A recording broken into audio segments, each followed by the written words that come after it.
Item. I'd like to welcome everybody, first of all, officially. And I would then like to introduce our first item today, which was brought to us by Mar from CB2, also an LMC parent, about our efforts to close New Street to traffic at the very least when the kids are coming and going from Lower Manhattan Community Middle School. So Jen, would you like to unmute or make panelists from our guests that would like to engage in this discussion about this resolution? Will do. Yeah. Thank you.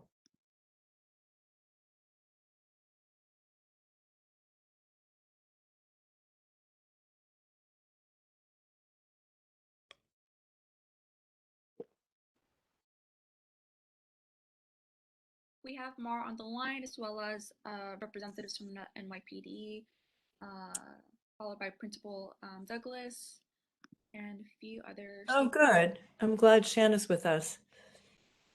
All right, good. Really, I mean, we'd had this discussion, as you know.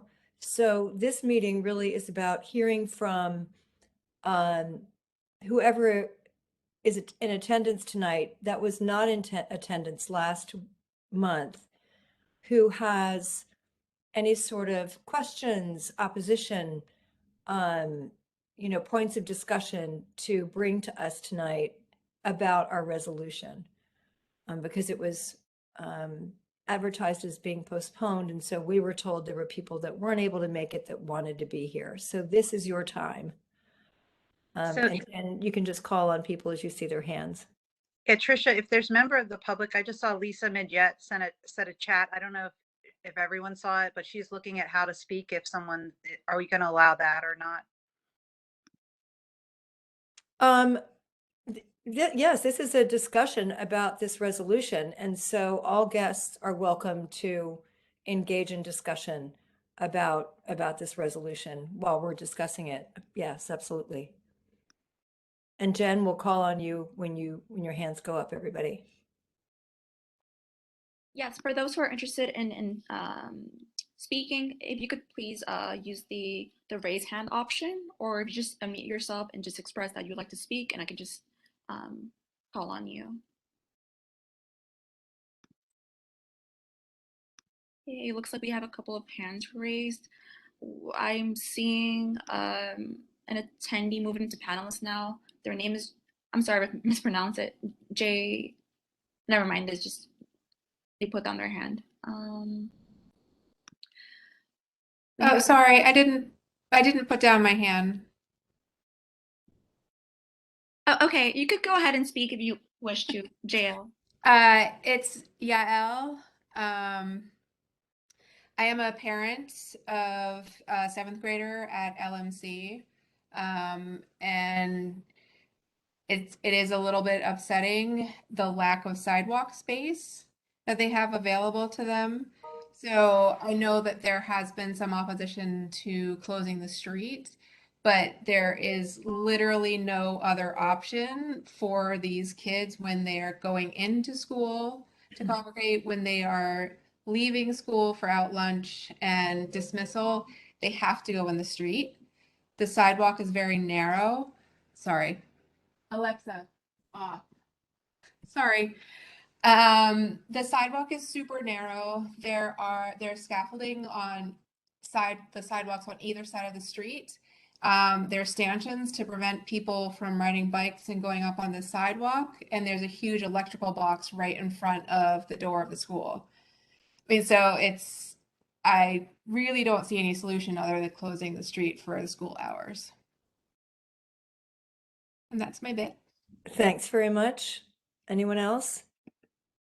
We also have Emma Colbert, followed by Paul Shapiro, Katie, Mark Walkow, and Shannon Agan, Lisa Midget.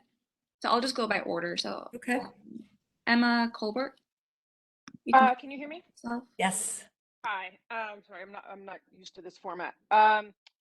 Hi, my name's Emma Colbert. I have 2 kids at LMC, one in 6th grade, one in 8th grade. And, you know, we used to have somebody, a gentleman who worked on the street somehow, and he would just, using common sense, when we had 3 different schools flowing out into this small street with these small sidewalks, would shut the street down during these times. And now, since the pandemic, this person is gone, and we have more traffic flowing through here again, and as well as the fact that there is, I believe, a luxury building and a Whole Foods going in up the street, and both those things are going to increase the traffic flow, and it becomes tricky too when the road, because you know this is straight down the street from the stock exchange, and when the barriers come up and down, and that in and of itself is seems dangerous to me. But it's just, the whole thing is cacophonous, and in my opinion, it's you know, a potential disaster waiting to happen, and we just need the city to get behind us and shut it down during these few times a day. We know we're not asking for street closure. It's not on the weekend. It's not in the evening, and it's just these few times. Thanks very much. Thank you.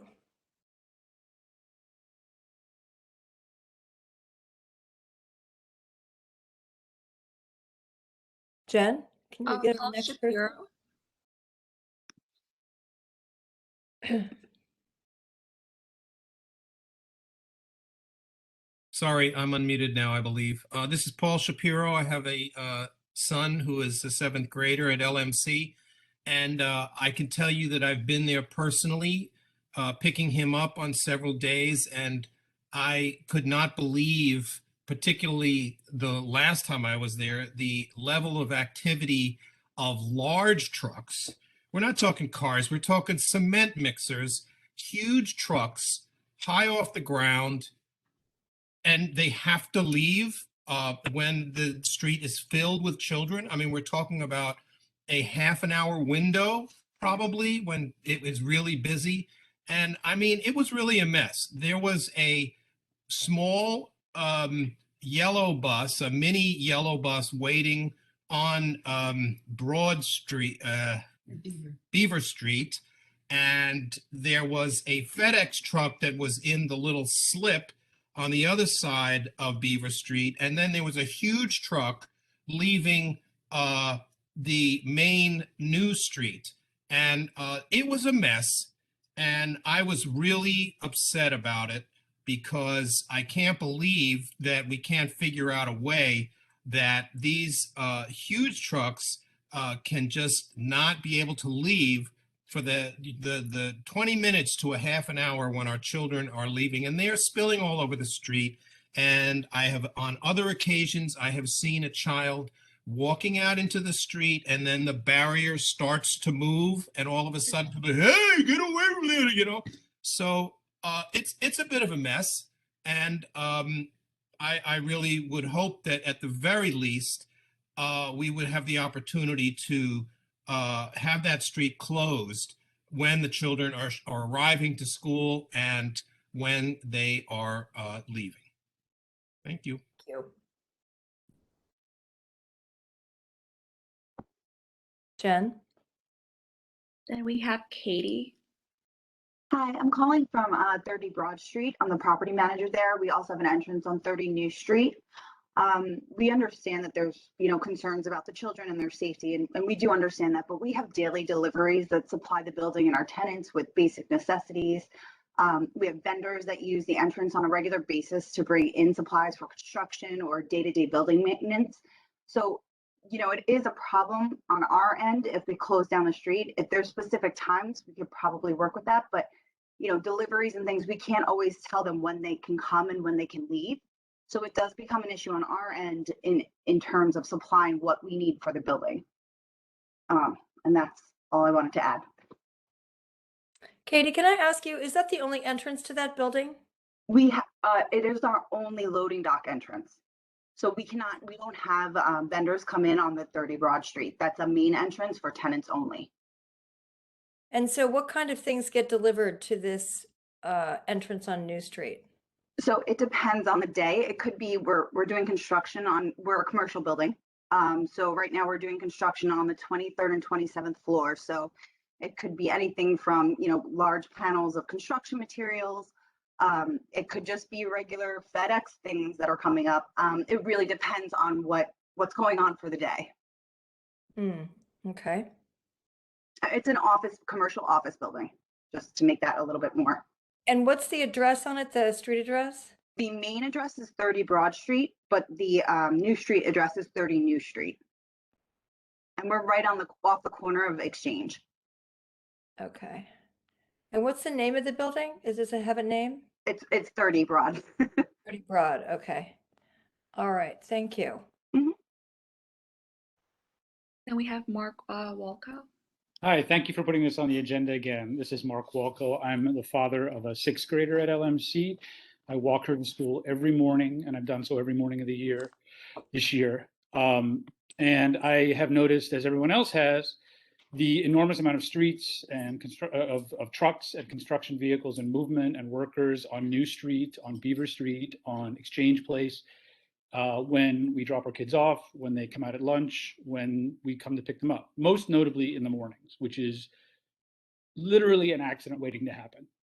That's what the situation is right now. I have dozens of photos and videos I'm happy to share with the community board if you like, documenting all of this.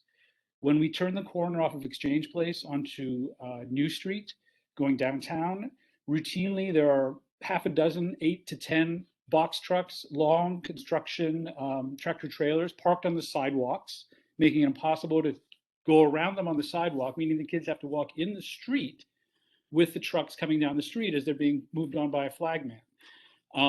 As the trucks are pulling out from the sidewalk, their sight lines are blocked by other large trucks, meaning they're backing up blind.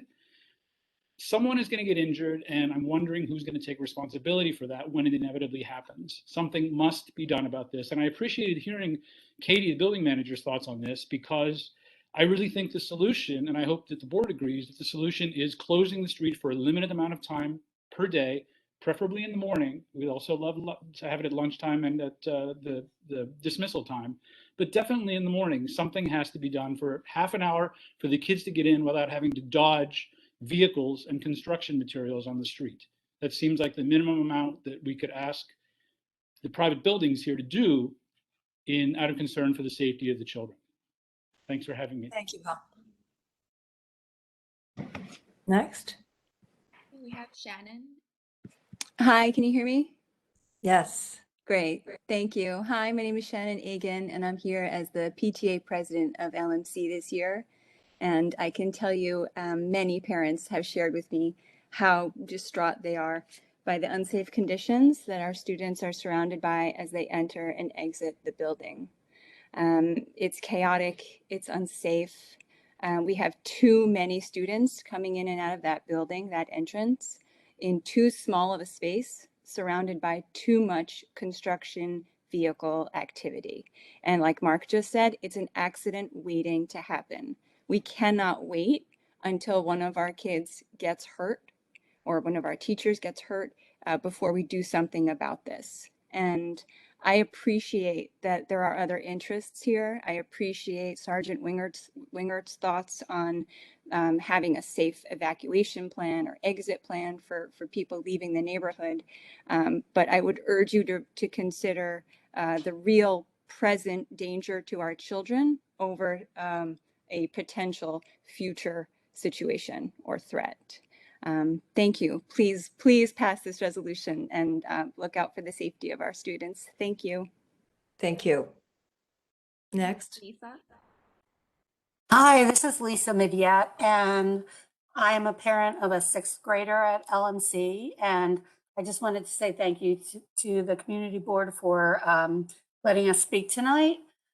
I just wanted to echo the sentiments of the previous speakers. It really, this problem could be solved with some basic scheduling. I think that the kids' lives are more important than the delivery of construction materials or paper towels or FedEx packages or whatever it is that is being delivered to the building.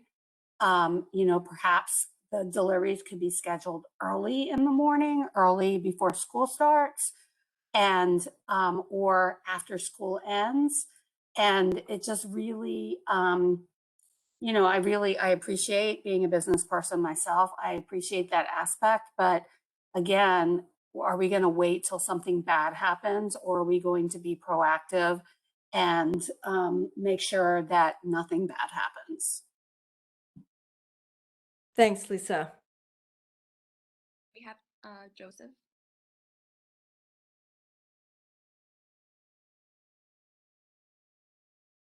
Hello? Hello? Can you hear me? Yes. Hi, I'm Joe Bosco. I am with the One Wall Street building, the people responsible for bringing you the Whole Foods neighborhood. Just wanted to echo Katie's sentiment about, you know, this children's safety is obviously first and foremost, but just wanted to voice kind of our concern given the amount of activity we expect, you know, with the Whole Foods and the restricted access to our building specifically, with both Exchange Place and Wall Street being, you know, closed to vehicular traffic, Broadway being a unloading zone, obviously with the bus lanes and the new bike lane. You know, New Street is the only way for us to service our building. So just wanted to kind of voice that our opinion. All right. Thank you, Joseph. And I don't see any more hands raised from you members of the public. Oh, I do see one new hand raised by Tina. I'm going to.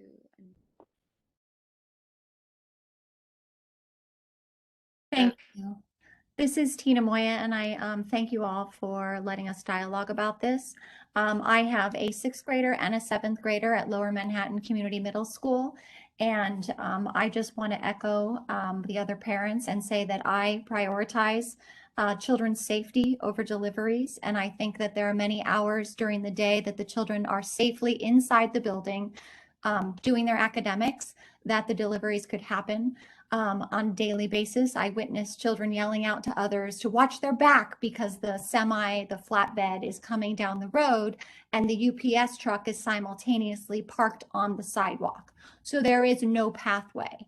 So as my job as number one is to keep my children alive and safe, if we indeed prioritize children's safety, then this is a non-issue. The street needs to close when the children are traveling to school, being picked up from school, and when they're on out lunch during the lunch period, and the deliveries can happen outside of those times. Thank you so much. Thank you, Tina. Do we Anyone have else? Yes. Yes, this is Michael Kettering with the Downtown Alliance. I'd like to make a brief statement. Obviously, children's safety is paramount.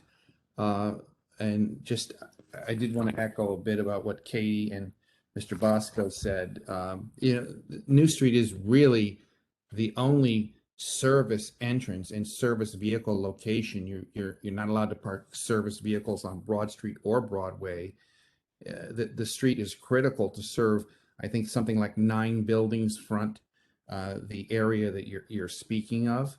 The street is uneven. It's dirty. It has tripping hazards. Garbage is put out. There's a lot of problems with this area, and to open it up to just have kids walking while, you know, and these trucks are maneuvering, it is difficult. I've heard that people want to close the street for virtually the entire day. I don't know if it's feasible to tell trucks they can't leave or enter at a particular time. I don't know if there's a compromise that's possible there. Certainly that would be better than trying to dedicate the street all day to you know, student use. So Michael, that hasn't been suggested. Yeah. well, okay, then you're talking about, so again, I don't know, I guess counterterrorism would have to weigh in. There's a lot of people would have to weigh in on this, DOT. It's a problem, yes. But this is the only service street for this whole area. So, I mean, it's difficult. I just want people to be aware of. Thank you, Michael. Okay, and we have two more hands raised from our stakeholders tonight. We have Principal Douglas, followed by our council member-elect Christopher Marte. Okay. Hi, everyone. Am I being heard? Can you hear me? Yes. Hi, Trisha. It's nice to see you. Hi.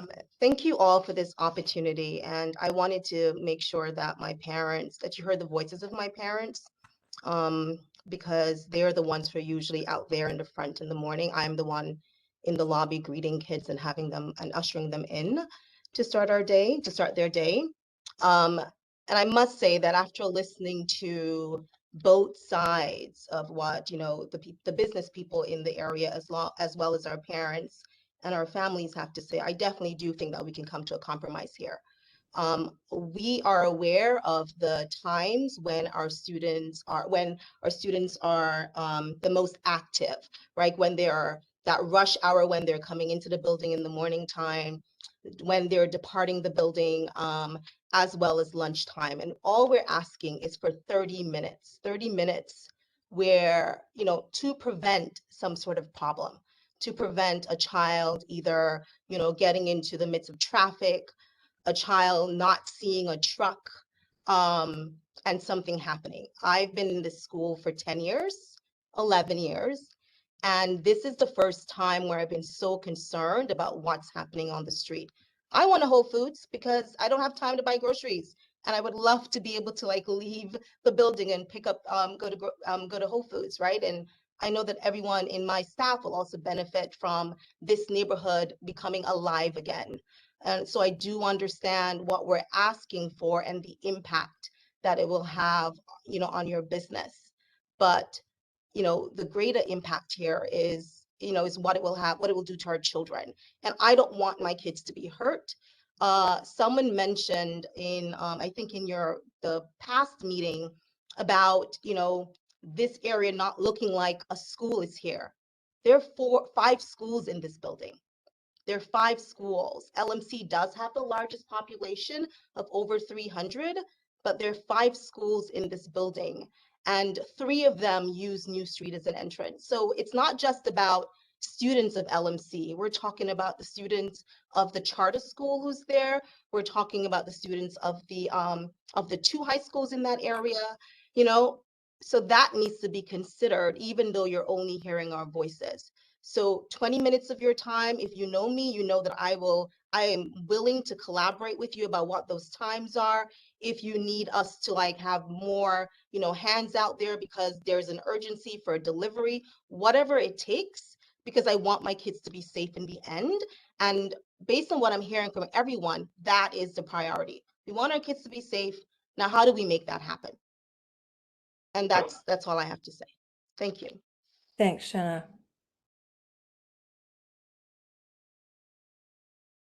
Hi, everyone. This is Christopher Marte. I'm the council member-elect for District 1. It's great to see you, Tricia. Welcome, Christopher. Thank you. Congratulations. Thank you.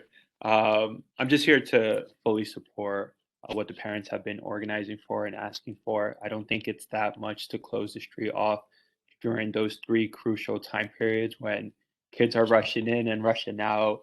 We know how quickly they run, and an accident is waiting to happen any day now.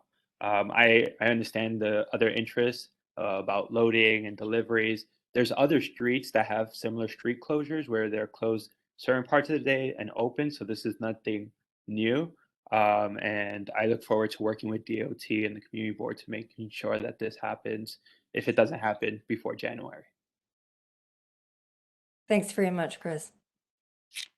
Do we have any other speakers from the public, Jen? I don't see any more hands raised. This is Katie. I just have a really quick question. I understand from 30 Broad. I understand you wanting to close the street 3 times a day. How would that work? How would there be someone actually there to close the streets if that becomes a possibility? How would that become something that would happen? Mar, do you want to answer her? Sure. Hi, Katie. Yeah, so it's just at 3 points throughout the day. It's actually written into the Open Streets application, and I want to be clear, this is not a play street. This is just for safety. Right. You know, ingress and egress for the kids. It's written into the application that there are point people who will be ready to accommodate any emergency or, you know, immediate situations. We will speak to all the neighboring businesses and buildings. They will have that phone number. If they need to schedule something and it falls within those hours, we will accommodate. So there is never a time where if something's, you know, really urgent, you guys would be held up. Well, I guess more my question, and I understand that and I appreciate that. I think that's a great idea. But I guess my question is, how does it go into effect? Like, is there signage put up? Is there some, like, that's really more my question. How does everyone know that they can't deliver during those times? Obviously, we can tell our delivery people, but they don't always listen to us. So, you know, how can we work on that so that, you know, it doesn't become an issue in that sense? Sure. Also written into the Open Streets application is that there will be signage, and the city does provide that. Right now, because of the construction at one wall, there is signage that says what hours people can use that part of exchange and wall. So it'll be something similar here. There will also be crossing guards, teachers, and barricades that will make it clear that what's going on. Okay, great. Thank you. I just wanted to get an idea of what that would look like, basically. The whole goal is right now, Katie, the situation we have, I also had a daughter that went there.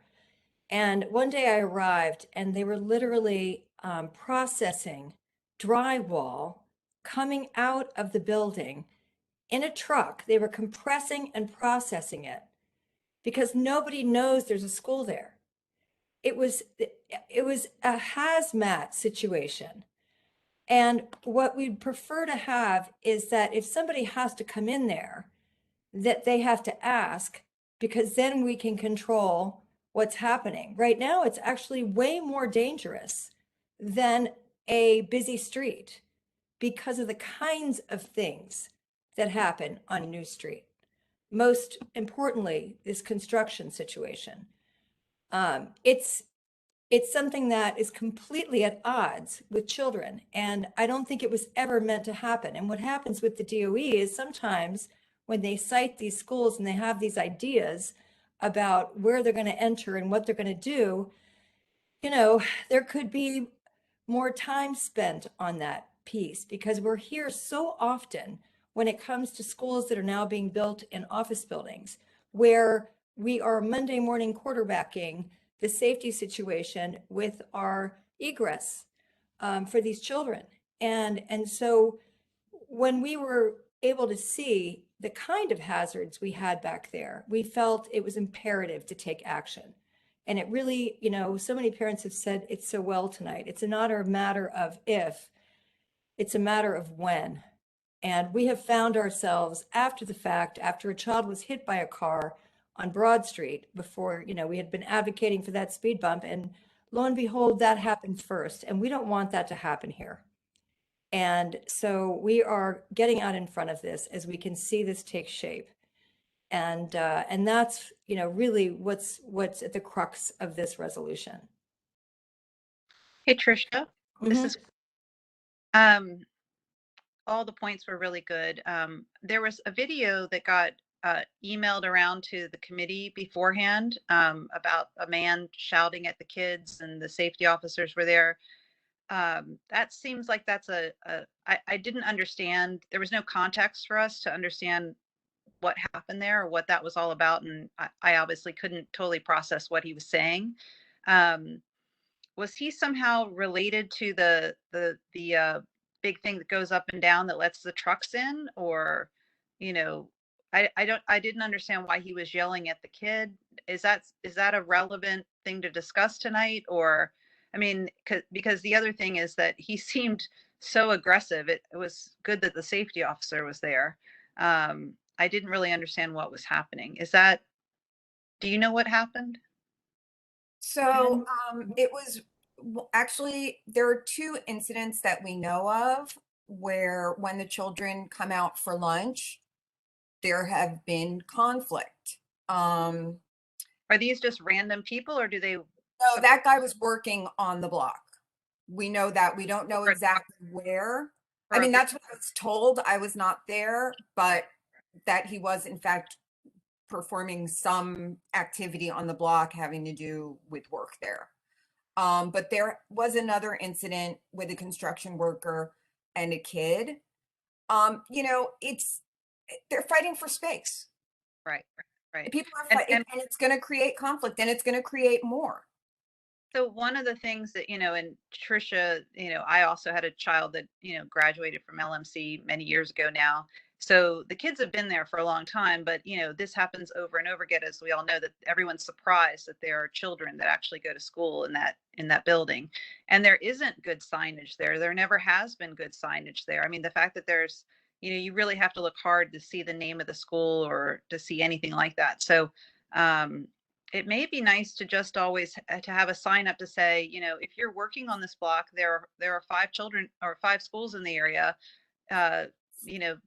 Children, give, what do you say, right away to the children, like to remind the people that are working there that children's safety is important. So I know when the signage goes on, and we've been talking about this from last meeting, I think we're all in agreement that there should be hours that it's closed. This is not a play street, again, to the Downtown Alliance.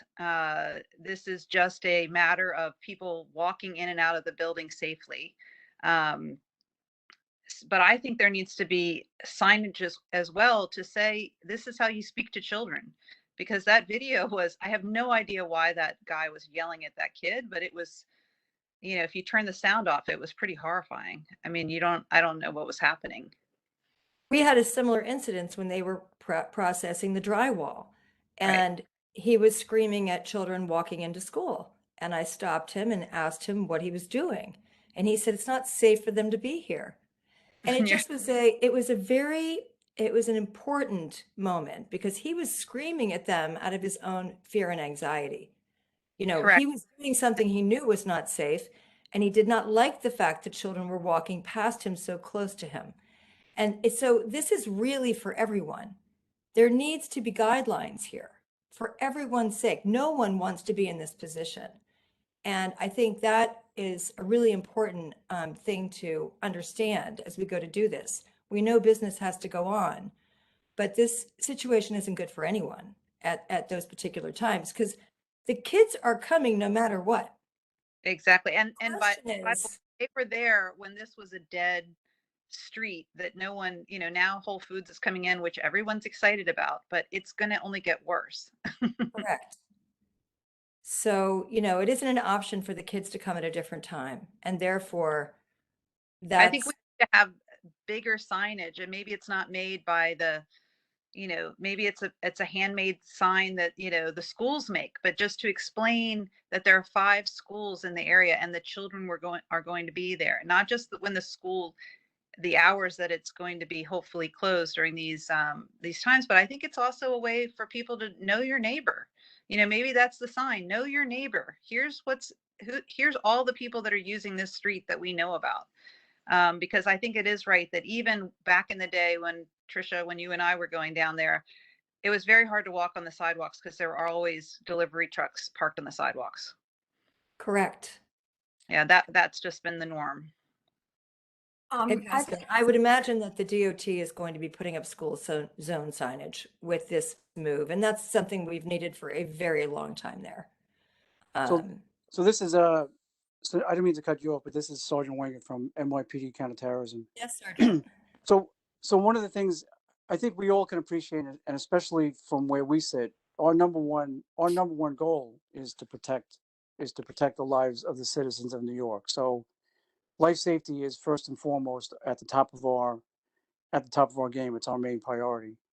One of the issues I have with implementing this plan is that there's a lot of mechanics that are involved, and I don't really see a well thought out plan in terms of how the street is closed and who knows that the street's closed and what the mechanism is for closing it and who takes ownership during this closing period, because it's not just, you have to understand that there are vehicles that leave at New Street. Once they enter the financial zone, the financial district, there's vehicles that leave on New Street that their destination isn't any of the businesses on New Street. So once they come into the zone, that New Street exit is a main exit, as is the exit on Exchange Place in William.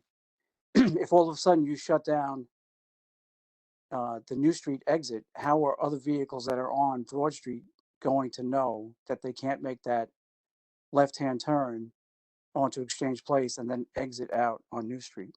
I mean, there's a lot of moving parts to this, and I understand the notion that you want to, we all don't want people to be hit by cars or trucks on New Street, but how do we do that? Like, how does everyone get this message across? And I don't think that the finer details are laid out.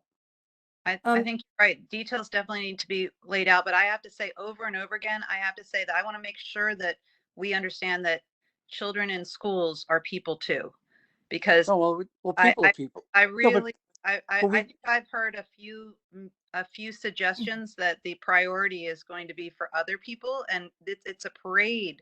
It's literally a parade of kids every day. No, I understand that, but I understand that, but it's like a bellows, right? So if you just look at the street grid in general, right? The street grid is a bellows. So if you close off one section, now you're going to be forcing traffic some other way, right? Sarge, But were I don't you see, able to but there is no were you mechanism. able to connect with Mar? Because I think that Mar has the answer to your questions. Yes, I have the answers to all of his questions. I unfortunately did try to connect with Sergeant Winger, but I did not get a response. In our last meeting, we agreed to go over the application and which answer all of the questions. DOT has a very detailed, very comprehensive application. And so all of the concerns that have been raised today are addressed within that. So can you, all right, so I would love to meet with you and talk about it, but in the interim, as far I'm sorry, did I miss, did you send the answers to all these questions to us to review? I did not, because they were not posed. The only question that, in fact, no question was posed in the previous meeting. You simply stated that this was the main thoroughfare to exit Lower Manhattan. All right, so you have all the answers. So you're going to send us all the answers to these questions. I will. I'm happy to. But in the interim, I would like to mention the fact that often, because there's also construction happening at the end of New at Beaver, that the AVBs don't go down. They stay up. And the trucks and vehicles that are coming down New Street towards Beaver just turn around. They turn around and they go down Exchange. And then they take Exchange, they cross They turn around on New Street. I have several videos. Okay. Several. One of which I shared from just last week that I shared with the committee, that shows 3 cars doing this. So in this open street application, but see, the problem is that who was responsible? You're closing the street, right? But who is responsible for providing the safety of people on the street when the street is closed? So that's a collaboration with our school guards. We've coordinated with the 1st Precinct, and there will be a minimum of 2 school staff on site whenever the open street is in effect. And when is it open street or closed street? Well, it's called open streets, but it's actually closing the street. So what's the difference? So what's the difference between this and a shared street where cars and people share the street? I don't know. I've never heard of a shared street, but but that is in essence what it is. It's just there are certain times during the day where cars cannot use it. And now, so I think when we talked about this the last time, it wasn't the closure that was mentioned was not a half hour. It was several hours. And the reason that I'm sorry, what was that? The reason that yes, 1 hour at each 3 point. times a day. 3 times a day. And the reason for that, I really just rounded up 10 minutes at each point because our periods aren't that long, but you know, for stragglers on either end. But there is another school that has slightly different hours than we do. So it's actually only a difference of 10 or 15 minutes in each of those time slots, but we wanted to be able to accommodate them as well because, you know, that's another, you know, 200, 300 kids. So that's why we asked for the full hour, but I would accept a friendly amendment to cut it down to 45 or 50. 50, I think, would cover everybody, all the kids on the block. Oh yeah, I just think that And there's sorry, a Sergeant. Can go I ahead. also add that we're the only school that go to out lunch, so the times might vary. Like in the morning, it might be at lunchtime, it might be a different set of time because Well, that we're not but that's the accommodating the other school. no, I understand that, but see that's the issue though is like there doesn't seem to we're trying to nail down like what the time limit is. So some people are saying a half hour is fine, a half hour, a half hour, sounds like that's pretty reasonable for everyone to deal with a half hour pause in vehicles leaving on New Street, but it doesn't seem like it's a half hour. It seems like it's that time frame has really been undefined. That it's not really Okay, it's not so really half. You know what I'm saying? Like it seems like it's all over the place, and that's one. So I'm just saying, like this is, I had the point is well taken, right? Obviously, we don't want we want to have safe streets. We get that, but the mechanism of providing it seems like it's very complicated, and I'm just trying to figure out what the best way is, and at the end of the day, somebody has to be responsible for closing the streets, and it just doesn't. It seems like there's no real definitive person that's supposed to be responsible, and well, it just makes it very difficult. it's actually not that complicated, and the person responsible, of course, would be our principal, Principal Douglas. But they're not out. But that's the thing, though. The principal's not out there redirecting Yes, and she directing is. traffic. I am. Yes, she I'm is. just not. She is already. Yes. All right. She's there out there every day. I'm Walk really by. short. I look like one of the kids. I blend in really well. But she's out there all the time. Whenever the kids are going in and out, she is there. So I'm also willing to negotiate the time. I just want to make sure that during No, the it's times no. that, So listen. yeah. Listen. There's nothing more important than making sure people, right? It doesn't matter whether they're adults or whether they're kids going to school, but there's nothing more important than making sure that they're safe.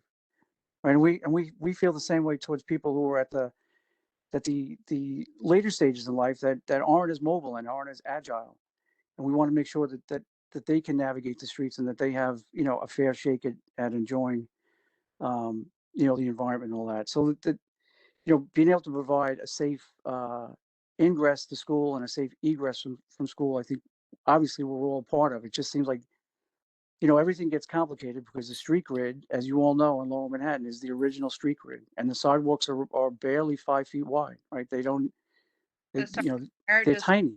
They're ridiculously small. Call. I mean, I had a kid there. Trisha had a kid there. There are many parents on here. We're incredibly aware of the space, and we're grateful that our kids could actually go with, to this wonderful school, which is, highly, I can't say enough good things about the school. And one of the reasons this school was so great when my child attended is that the staff watched out for the kids, not only in the building, but on the street. And they knew, and we knew how dangerous it was, even, a few years ago, way before Whole Foods was coming to the neighborhood. And they did an amazing job. But every time that big flip up thing went up and down, right, it got scary. And, a lot of people, a lot of parents, all of us took a real hands-on effort. And what I'm hearing is that it's gone from bad to like out of control. Well, it sounds like I think it's going to someone, but I hope turn speaking. Just it sounds like there was somebody. It sounds like there was somebody who was in the schools, right? Who was assigned to the school that managed the traffic during these periods. That position is no longer there. No, the problem is it's not defined, Sergeant, and until it's defined, and people are just coming down as reports go up. that something bad is happening. And that's why we want this to be defined. We want everyone to understand when it's closing. We wanted to have a process around it. People will be assigned to their positions. There will be people on the street, which Mara has said several times. And most importantly, there will always be a contact number if anybody has to get in or out on an emergency. It's not like we are putting up, you know, a metal wall. It is a removable cone that anyone can get through if there's an emergency. But what it does prevent is really difficult and dangerous things from happening at exactly those times. In fact, I was going to ask Mar if there's a provision for people who might come in at 7 a.m. and start a construction project. You know, not only should we be talking about not permitting cars to go in and out at those times, but what activities are happening that might have started before the closed street happens, because that was what happened with construction. They were there at 7, and the kids didn't come until 8, but they were in an active construction demolition process when those children walked up to school. So I think in addition to that, the closure, we need to talk about, you know, activities that are happening at that moment as well. Trisha, I shared the hours with Sergeant Winger. Did you see the message I sent you? And I'll share them with everybody actually. The hours that we initially asked for, and they are 7:30 to 8:30 for student arrival, 11:30 to 12:30 for lunch, and 12:15 to 3:30 for dismissal. Okay. So those were the hours that we initially asked for. LMC students enter between 7:40 and 8:15 every day. So those are that's the morning. Lunch, I don't know, Principal Douglas could help with the exact lunch hours where we might be able to shave some time. A solid hour just seemed easier also for signage. Right. It just seemed to make more sense. And also if kids are late coming back or coming in, just to cover those stragglers as well. And as far as, you know, other things that are happening on the street, Sergeant Winger brought up in the last meeting, you know, One Wall Street is not going to be a construction site forever. And he's right. It's not. And there's going to be a lot of activity and there's going to be more traffic. In fact, the building promises private cars, town cars with chauffeurs for their tenants, but they have no parking inside the building. Where are they going to put all those cars? Are they going to be lined up along New Street? You know, we do have to think about what's going to happen when that construction is done. Also, Exchange Place, it is now that one block between Broad and New is running east today. But according to Google Maps, that is a westward street. So when that construction is done, is that going to turn back around? I mean, it's one block. The street goes east for the rest of its length. So if when the construction is over, the street turns back around, then that's an eastward street anyway. Everybody's using it that way right now. A lot of the construction coming out just goes straight through Exchange up to Hanover, up to William, and they can get out of Lower Manhattan very easily. And that's what they're doing now. I can't imagine why they wouldn't continue. Thanks, Mar. Hi, Trish, can I just say something quickly? Sure, Sarah. Okay, so listening to all of this, everybody in the neighborhood, nobody's more excited than the Whole Foods and the one fitness place on One Wall Street. Everybody, down here, all I've been hearing, the problems that I'm hearing, they're all solvable. It just requires some effort from everyone to coordinate. So what I would love to suggest, Mar, let's sit down. The first precinct have always been willing and helping in these logistics. I think they're very different than the sergeant we're speaking with, who's much more counterterrorism. First Precinct has always been a champion for our kids downtown. So let's set up a meeting with them to see if they can also help with the logistics. Because from where I'm sitting and hearing, these are all just logistical issues that we're talking about.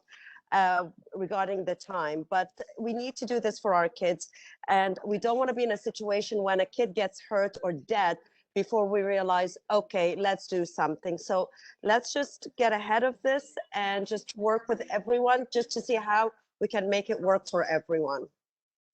Well, Sarah, one thing that, Mara had said last time is this work has been done.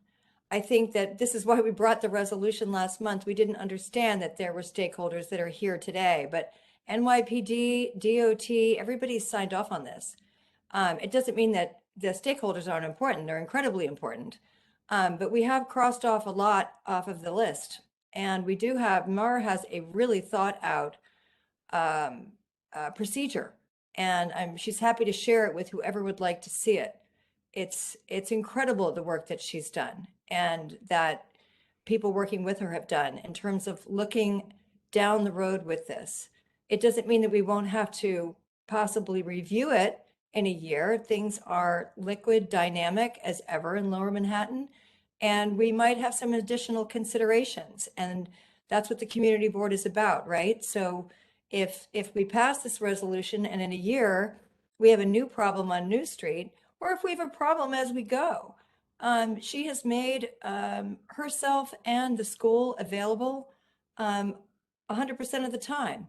And we can come back and we can gather here and we can make adjustments as we need them if we find something isn't working. This is a community board. We care about everyone in our community. So it really isn't an ending by passing this resolution. It's a beginning. And we will then go to, execute the process that's been really well thought out and designed, and we will see how it goes. But I feel sure that with this small amount of time that the school or that the street is closed, that we can work together to make sure those deliveries happen, that construction happens, and that these kids make a safe pathway to school. And we can nip and tuck it if need be, but we have to start somewhere. And I would agree with that the clean hour is going to be the easiest for everyone to remember. And for signage, I think overcomplicating it is when people get confused.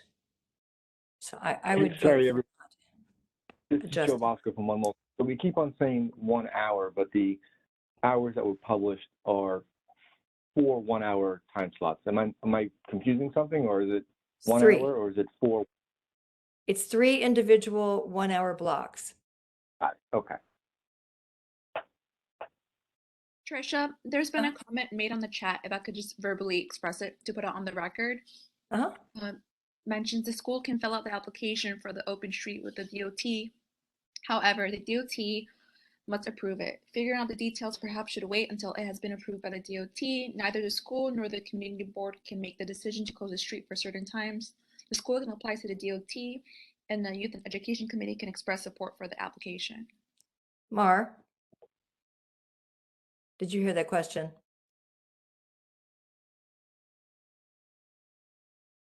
Oh, we can't hear you. You're on mute. Hi, sorry. What was that? I'm sorry. Jen, can you read that again? Sure, it's on the chat. Here it says, the school can fill out the application for the open street with the DOT. However, the DOT must approve it. Figuring out the details perhaps should wait until it has been approved by the DOT.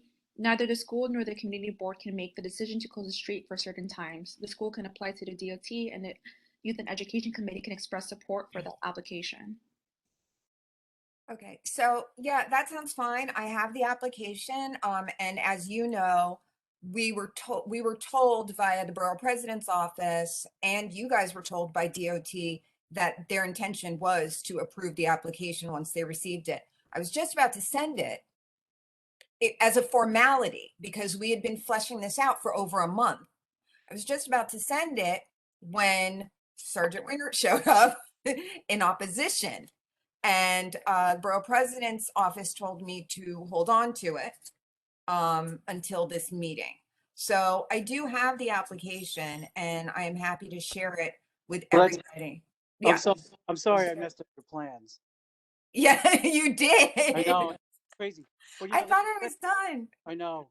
But yet, I that's just what want to point out that Jennifer Leung is actually here attending this meeting from DOT, I believe. Jennifer, not to throw you under the bus, but I saw your name there. It would Yes, be, thank you for coming, Jennifer. it would be good if this was all coordinated with DOT. Hi, I am here. So Jennifer, would you like to speak? I just want to say a couple of words. I'm only here to listen to all the feedback from this discussion.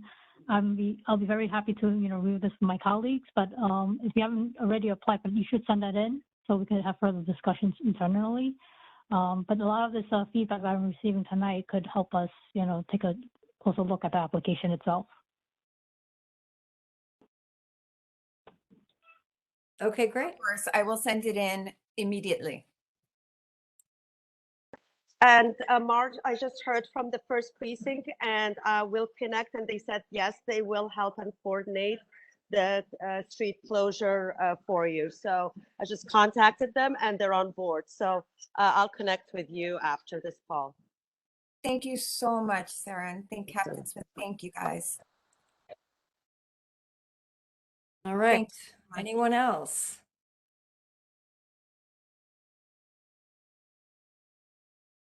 All right, fantastic. Thank you, everybody, for all of your valuable input on this topic. And thanks to all the parents that showed up. That was amazing. Yes, very helpful hearing from each and every one of you. And I really appreciate it. And again, it's a process and not an event. And so we may all gather again. But for now, we're going to vote on this resolution and take next steps in making this a reality. So Jen, do you want to give us a roll call vote? Yes. If someone can call the question. Call to question. On floor, second that, please. I second. Okay, thank you. Tricia? Yes. Jeff's not here. Sarah Castle? Sell yes. Helena Colley?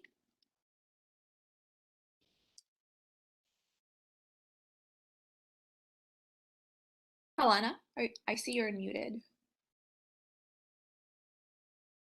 I'll come back to you. Wendy? Wendy, yes. Okay, Daron? Daron votes yes. Awesome. Helena said yes. Thank you, Helena. Eric? Yes. Kenny? Kenny, yes. Bob? Yes. Judith? Judith, yes. Okay. Andrew Zelter's not here. Okay, and Sarah E? Yes. Alrighty, and then, okay, with all the votes in, the motion passes. Thank you again, everyone. We appreciate you all coming. Thank you. Thank you, And guys. we will stay in touch with the stakeholders as to how we move into this process and when decisions are made, so everyone is well informed. Thank you very much. We appreciate your time. Thanks, everybody. Good night. All right, moving on to our other challenge in Lower Manhattan, our full-size gym for 150. The SCA in 2016 announced at the Overcrowding Task Force meeting that they were in fact building a full-size gym, not a gymatorium, at the school. It was presented in September of 2016. We passed a resolution the previous spring after we had seen the failings of the gymatorium at Peck Slip School, which is what drove us to have to advocate for the closure of Peck Slip. And this coordinated thinking when we open schools in unusual places has really come back to bite us many, many times down here now. We're getting better at it. We're looking further in front in terms of asking these questions as we did with LMC, with PS 150.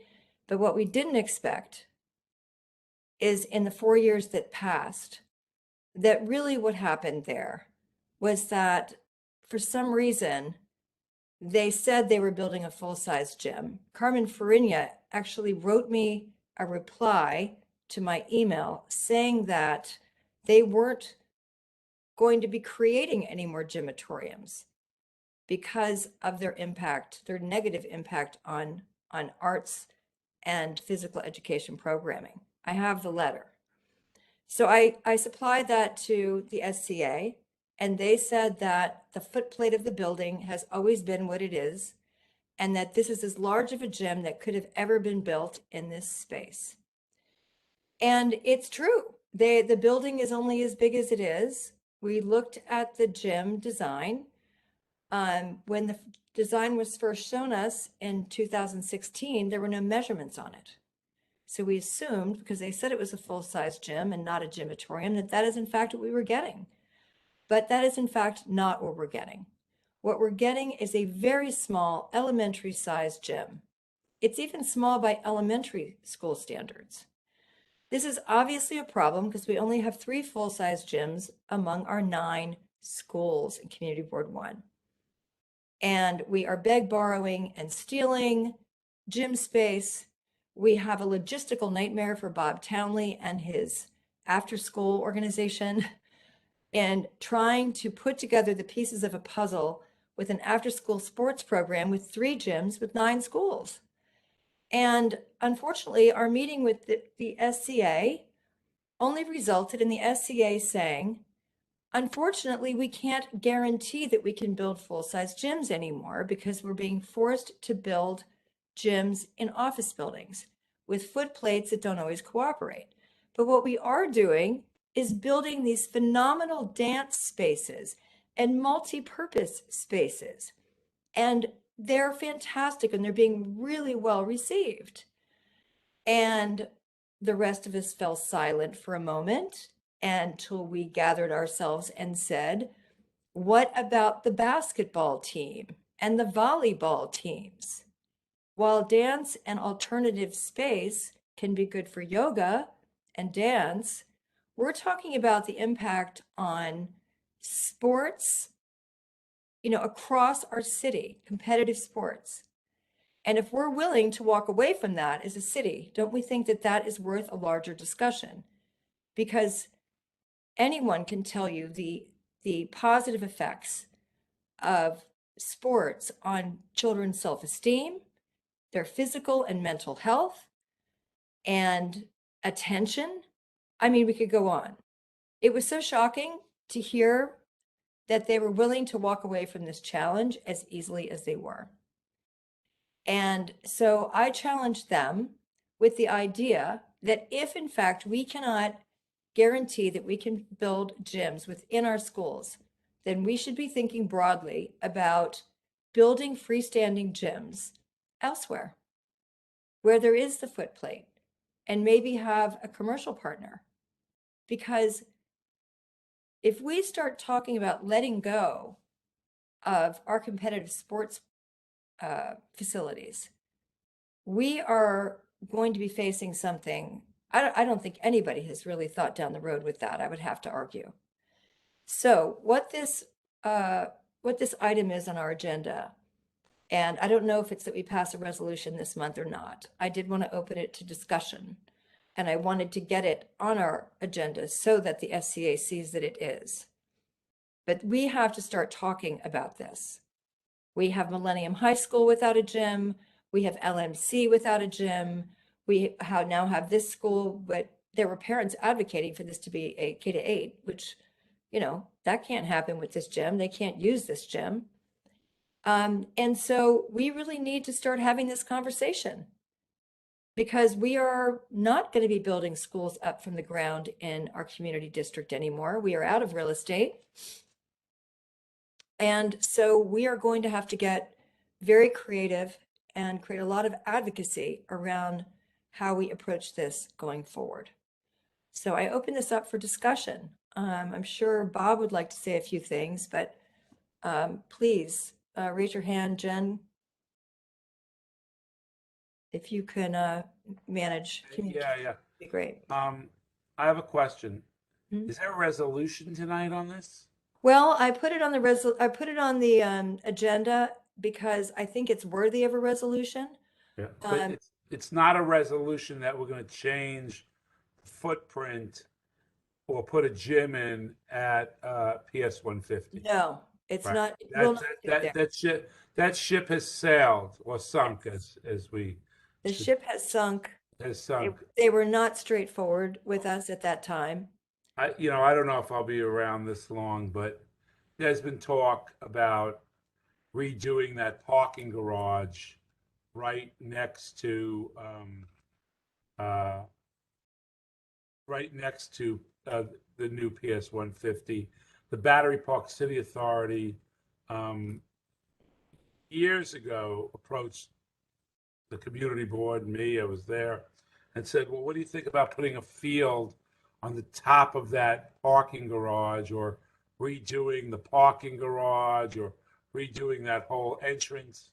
The kids that are in PS 150 now will, during that project, they'll be grandparents maybe by then. So that's a long way off and doesn't have any hope of in the near future of getting something for those children. In the past, the good thing about the middle schools or even the elementary schools, there might be some sharing with 276 once in a while to get those poor children into a gym, maybe even at night. That would be good. It's not just competitive sports. It's just open space and the ability to run, where your hair goes in back of your head. It's been a lot of years since I've done that, but I can remember doing it at one point. And the other piece that I would just add about, isn't there a full-size gym? And I haven't called Reverend Jackson. I call him. I rather that come from the school and Nico. But isn't there a full-size gym at the new Trinity place? I haven't been there yet. I've sort of, been dealing with other things. And maybe the school, at least for those kids during the day, it doesn't matter if they come in after school or they come during the day, as long as they can get a little sweaty. Tricia, do you know anything about that? I do know about that. They're very generous about their gym. And they fully expected for our schools to utilize their gym when it was available. I haven't gotten the programming schedule yet, but I am going to have them come and present, which is great. It's very nearby, and I'm sure that PS 150 will be able to use it. Oh, good. How much, and if it's at the right times, will have to remain to be seen. I know Millennium was interested in using it in LMC. So, I mean, here we are with that same problem. I mean, it's just the need is so great that it's hard to, the second something's built, it's at capacity. And I think that's really the way it's always been for us down here. Yeah, and Tricia, the what's her name, Carmen, or I think she's the school construction person is gonna be the deputy mayor. I think I heard that name. I could be wrong, but I think you're right in trying to pursue this again, because the new mayor may feel it more important, and we may save a school uptown Brooklyn or something like that. So I think that you're right. We should at some point go and document our experience here and what we think is the need here. And if not tonight, some other time. Yeah, I think we discussed tonight. I think I'm gonna, do a little bit more research to bring the points back to the group next month. And I also am in the middle of this negotiation with the Harbor School, which, we got the pool and the gym, and we've just found out that neither one of those our regulation size as well. And so it just is, it's going to be like our next challenge is they, you know, if you have spaces that aren't regulation, yes, it is good to run around and get sweaty. I agree with that. And we're happy to have this small gym for the kids at 150. But, you know, sports programming is sports programming. And, you know, it is a big deal. I mean, this has to, I just don't want to talk too long, but it's part of my life. I had a friend come from Germany, and he's an architect, and he builds schools, he builds hospitals. It's a very high level architect. And he looked at PSIS 89 and said, Bob, why did they build the school along the highway? Why do they not put that by the river? And I think that has to do with a mentality here that would put a school and not close a street or not build a gym and just not make kids a priority. And I think everything we do here as parents and advocates has to move that needle a little bit. But, you know, that is the way it has been in New York. And it's just not, kids are not being given a priority status. And they Right. should be. Good point. Trisha, Rosa has her hand raised. Sure. Rosa? Hi, everybody.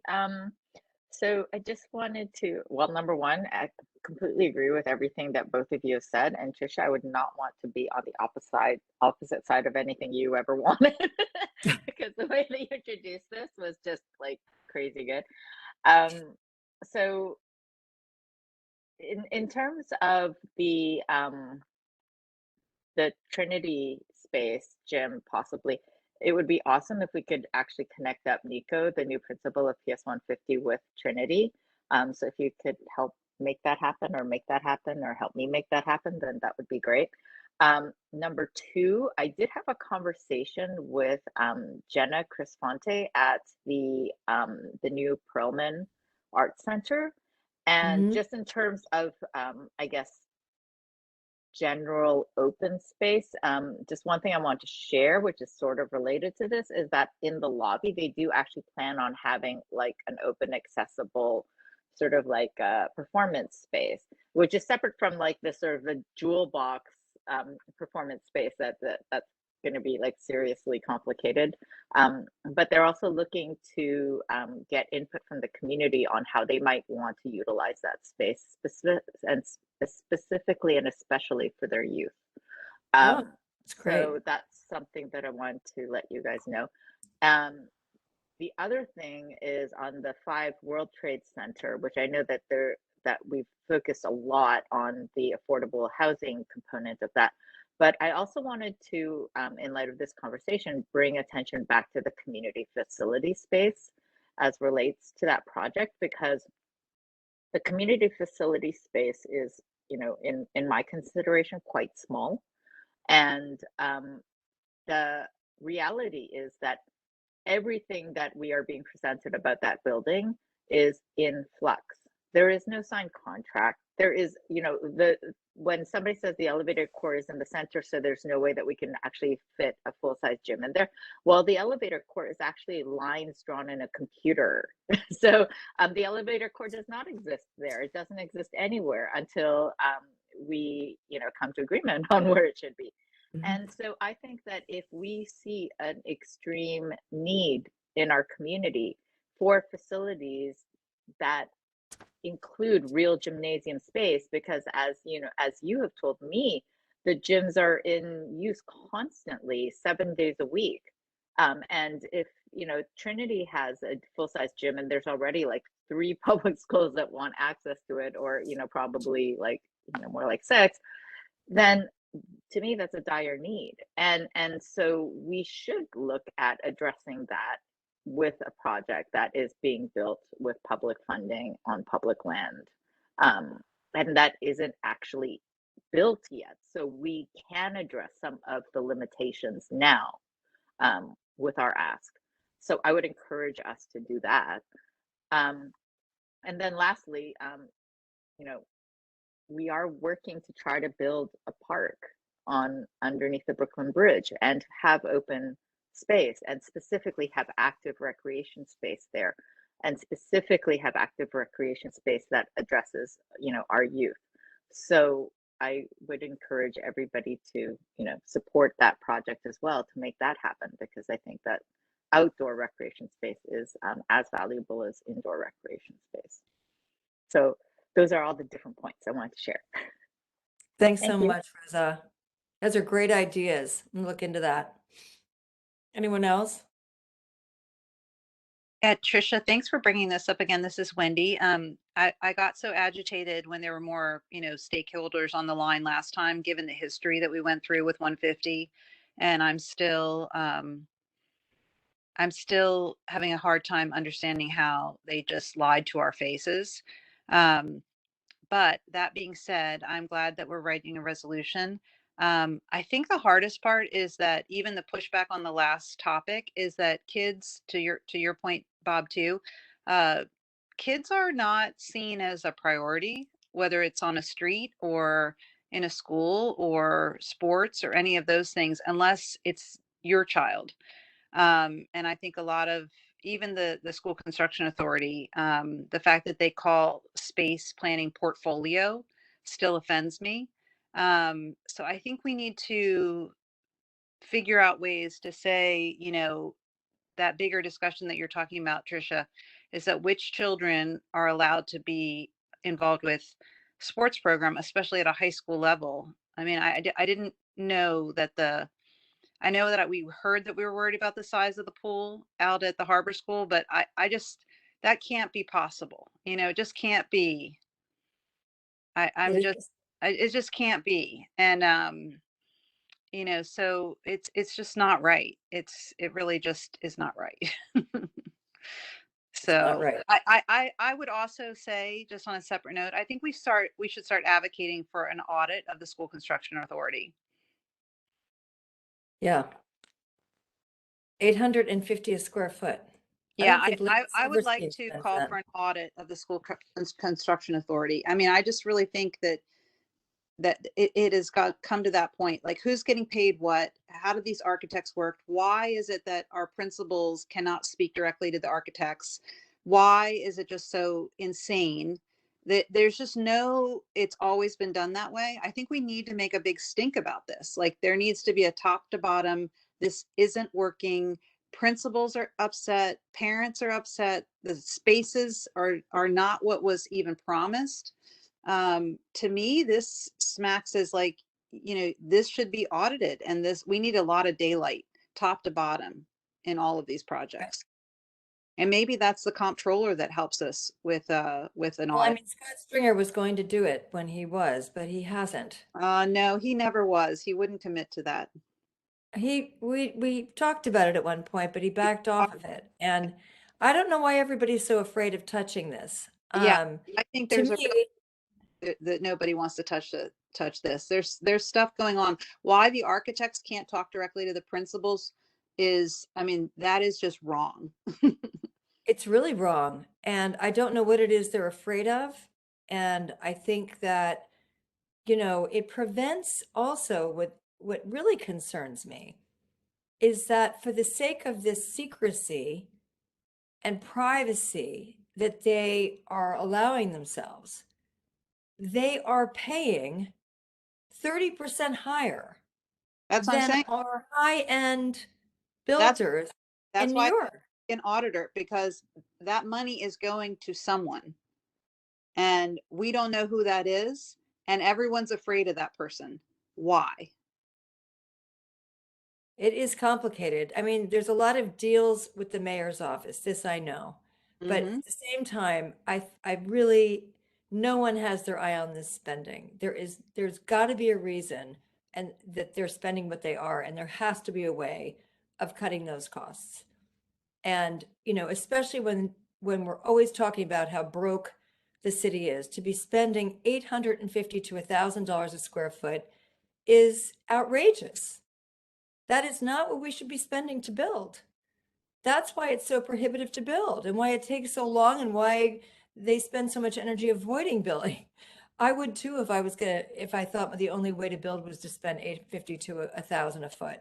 So I think, it's more than time for that, Wendy. And it'll be interesting to see, with this, the office is all turning over this January. It provides for a great opportunity for that. So I'll definitely put that on the agenda and start making some contact or calls about that. I might, is Chris still with us? He isn't. But I've been meaning to reach out to him anyway, so we'll get that rolling. I mean, I think that's the thing is that, especially since term limits are becoming a reality for community boards, we need to have some sort of, you have seen just the history of how this stuff has happened. And many of us are, I mean, I'm not going to have any kids in the public school system next year. Right. I have to really think long and hard whether it's appropriate to keep caring about this issue. And yet this is an issue that they win because their kids graduate and they've won the, oh, there's a whole new batch of parents that came through and don't have any idea and they start all over again. Right. So,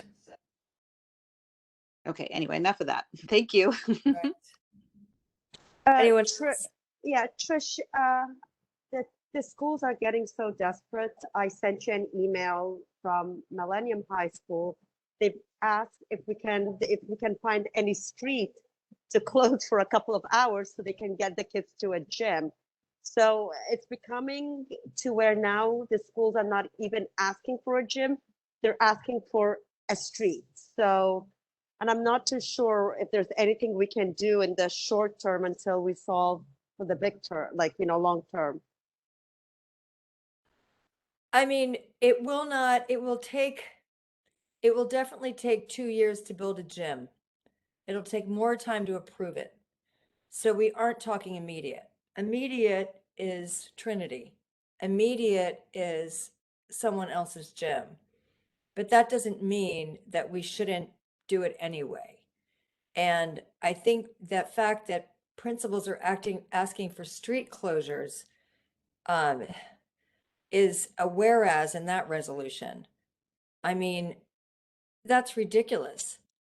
But I think it's also interesting because if the SCA refuses to build whole schools, they are going to have this issue where the schools are going to want to start seizing public space.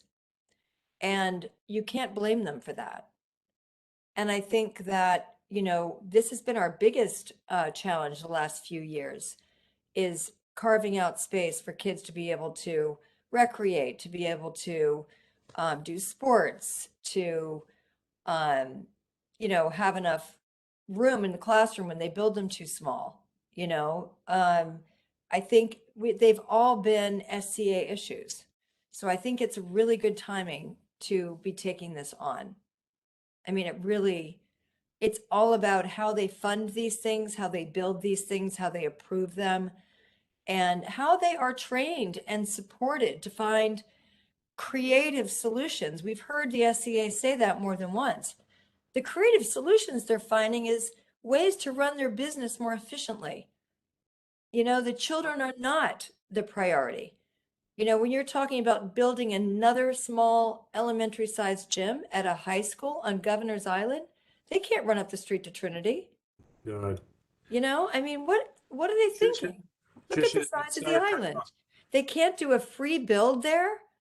They don't have the land that's actually sitting right outside the building at the harbor school. We don't have that available to us.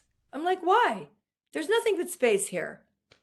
Well, that's trust land. I'm like, well, you need to make it school land and build a freestanding gym if you can't fit it in that courtyard. And I think, these kind of conversations, it hasn't been anybody that stood up to this as these conversations are happening. And it's time. It's more than time.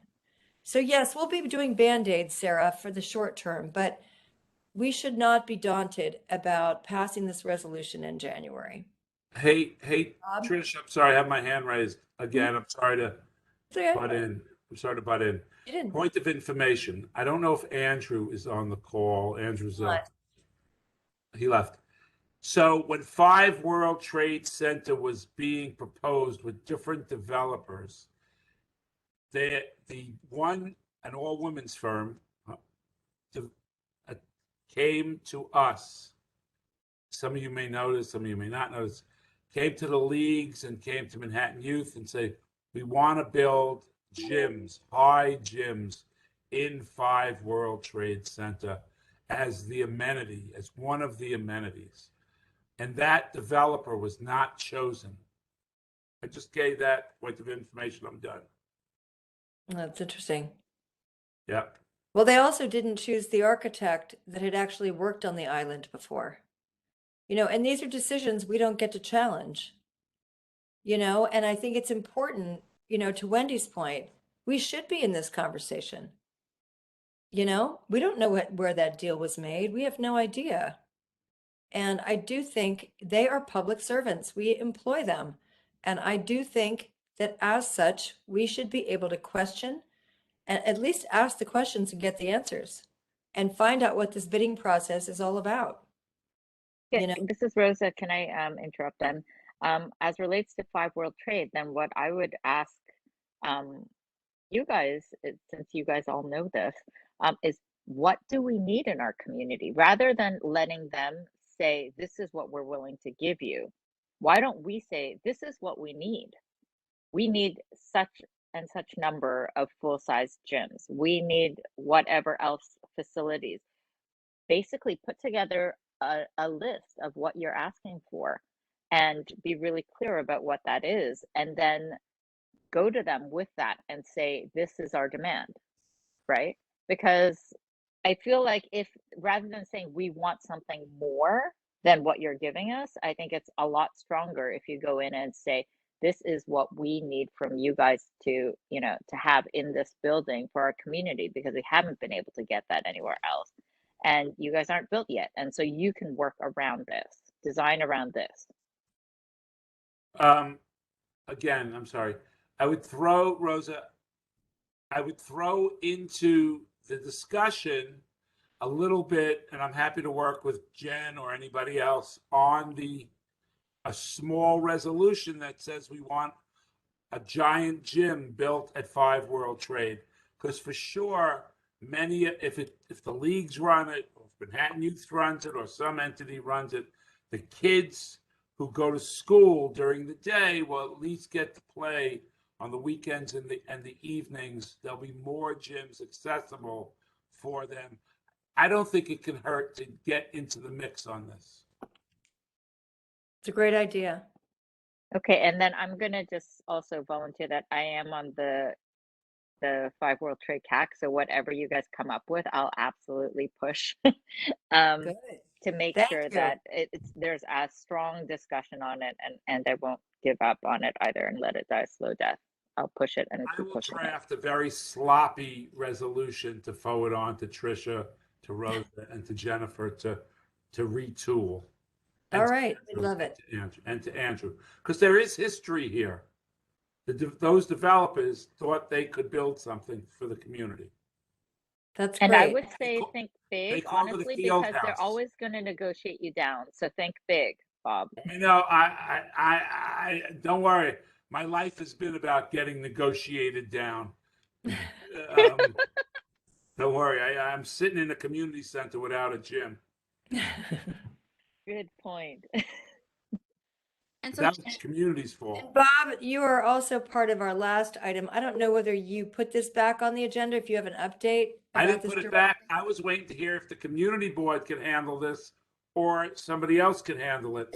And I don't think there's been any discussion about it since then, right? Tricia, before we move on to this item, just a quick question. So this resolution brought up by Bob would be for January, correct? Correct. Okay. We're going to postpone Say the that again. resolution. The resolution that you're proposing, Bob, would be for January, right? Yeah, I won't be at the January meeting, but I will get you the resolution. And if you want, you could delay it till February, but I'll try to get you words. Sounds good. I'll have it pending for January, for the January committee Do agenda. what you can. Yep.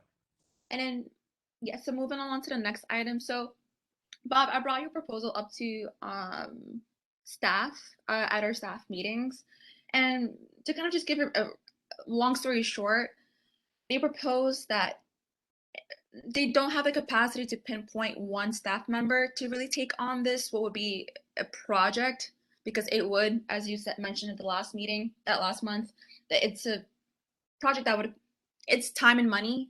So they wanted to bring it back to the committee to see if this could be a project that would be brought on by the committee themselves, and see if it could be something that's dispersed among the members to see who would like to help pitch in and brainstorm how to really develop this directory.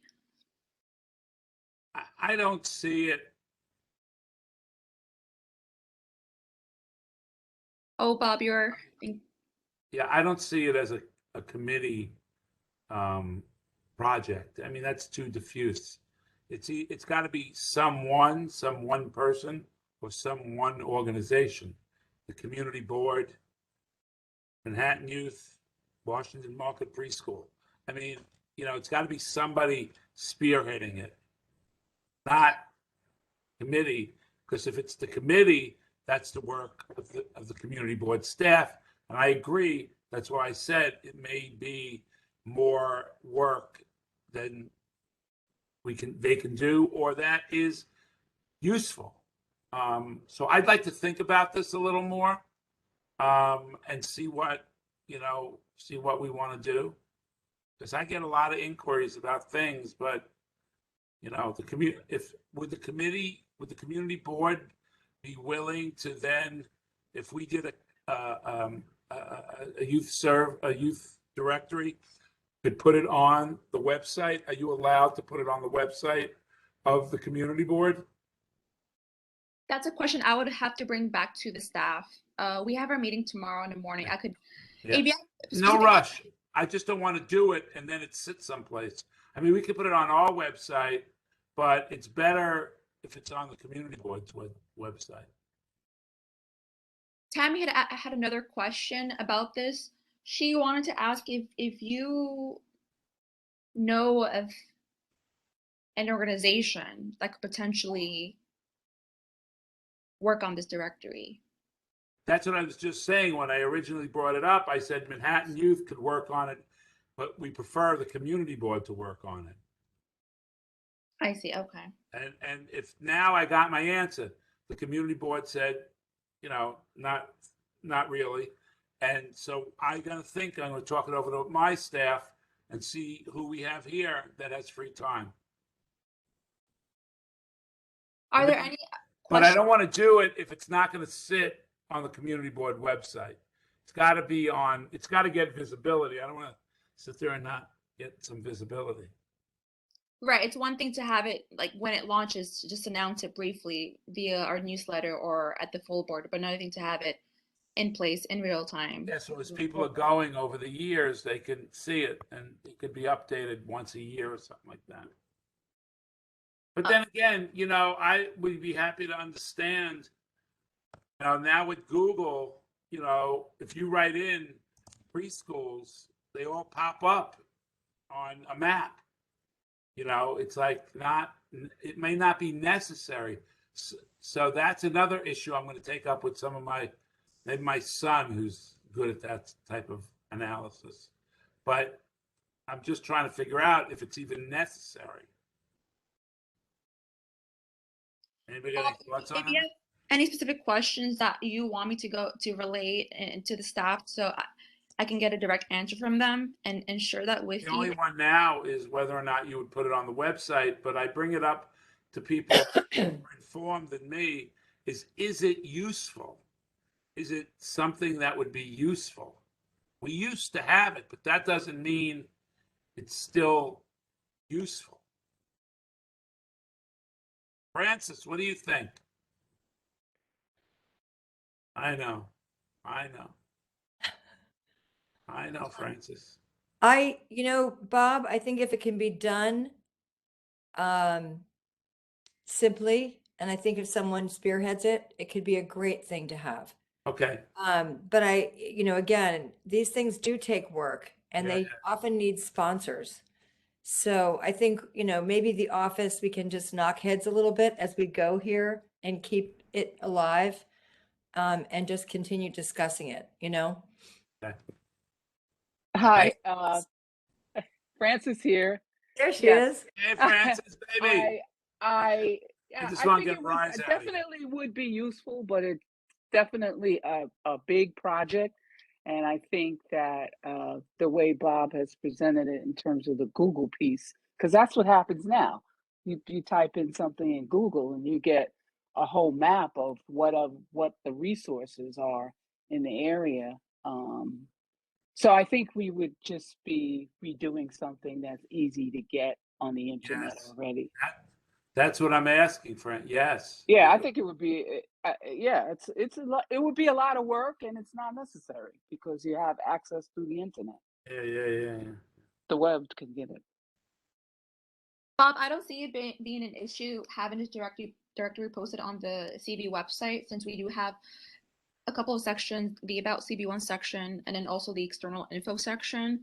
And we already have similar sort of directory models for other things on our website. So, but again, I can't speak for the staff. So again, I'll have check that out. I'll have to hear what they have to say. That's important. I'll check that out. All right. Anyone else? Thank you all so much for coming and for all your input. Really appreciate it, everyone. And have a wonderful holiday. If we don't see you, I don't know. What is our full board day? 22? On the 21st. Okay, good. So I'll see you at the meeting if the rest of you are there, but if not, have a wonderful holiday. Thanks so much. Bye, everybody. Take care. Bye. All.